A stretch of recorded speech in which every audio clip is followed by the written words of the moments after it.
CARES, we closed out CARES. We were allocated $2.5 million. We received all $2.5 million. We were able to expend, 95% of those funds. This is the ARPA. Again, we're considered a non-entitlement unit by the ARPA requirements and the ruling from the Treasury. $3 million that we received directly of 1.5 I mentioned that we have on hand already. The Bristol County, by a vote of the advisors and the commissioners, our allocation is $5.2 million. We did spend a little more than $30,000 for the Big Red Bucks program. What you have before you is a level service budget. We have cut no services as a result of this budget and submission. We wanted to retain our workforce in this very difficult market for hiring.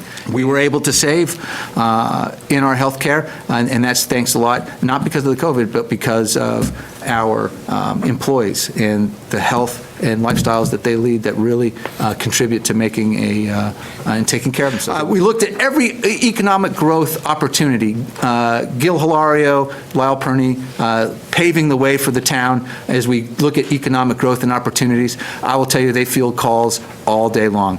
So my very first year here, we presented a budget back in for 21 that outlined 3 courses of action as the impact of the pandemic. None of those, panned out, but it put the town in a great position. Here's what I would tell you. If there is a new normal, we're trying to establish that because things are going very well. We see predictable state aid. I will always have an issue with state aid when it comes to the net state aid, but that's, we're working through it, and I know Representative Scanlon is working hard with this. We're adjusting for new growth. We have had a steady increase in new growth. We are infrastructure and CIP focused, and I think that aligns very nicely with the objectives that the town council has put out. Again, going back to that total tax levy, I'm in the FY 2023 column of 67. That's set by the state. That's automatic. That happens, right? That represents a growth of $2.3 million, or around 3.6%. State aid, looking at an increase of about $392,000, about 1.3%. Local receipts, we're forecasting $6.6 million, right? That's up $184,000. Again, we're looking at that. We believe that we're going to see that realize. I think the new car portion of that's going to kind of taper off, but we're going to see that in purchases and things like the Big Red Bucks program, helping spawn that along. And we'll always get another plug in for the Big Red Bucks. Overall, you'll see that represents $102,105,944, which it represents a 3% growth over the previous year. What this is, you saw a decrease in discretionary costs, right? We'll go through that. And then the overlay and OPEB and some other savings, there is a change. We're going to bring forth a recommendation not to make a contribution to the 53rd payroll week, and we're going to be able to roll that cash back. We've done our calculations based on our shift to biweekly pay. We don't need the 53rd week anymore. Factor in the crossing guards, transportation, all the money that the school department will be allocated, the Bristol County assessment and Tri-County, right?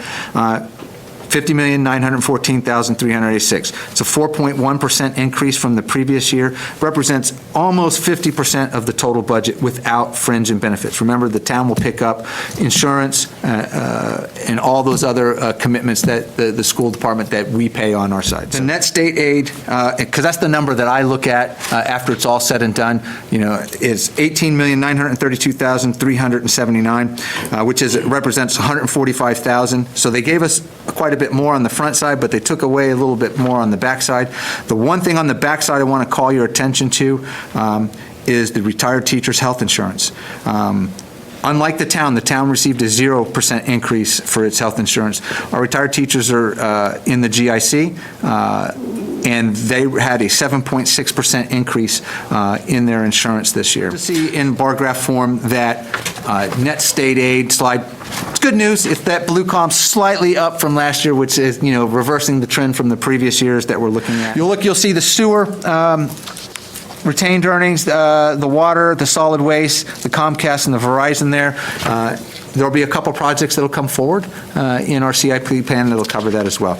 General fund stabilization balance, $7.4 million.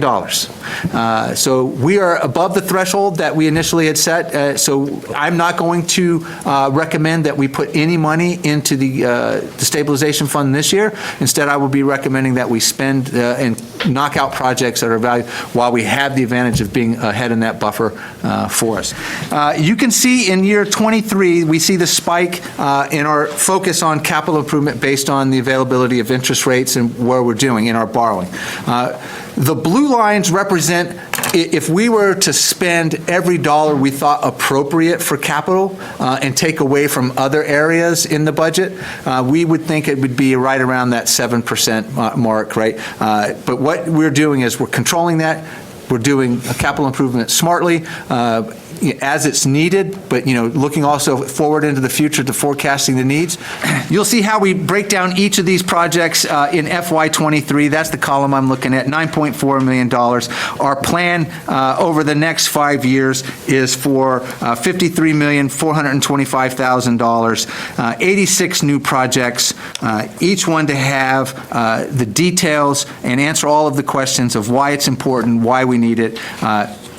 But I will tell you, again, our primary method to pay for these will be in cash that's on hand. The mall is going to sell, and when it sells, I think the moves that the town council has taken with this mixed-use zoning overlay is going to benefit the town, and we're going to probably see a potential to stop the free fall in the property value of the mall.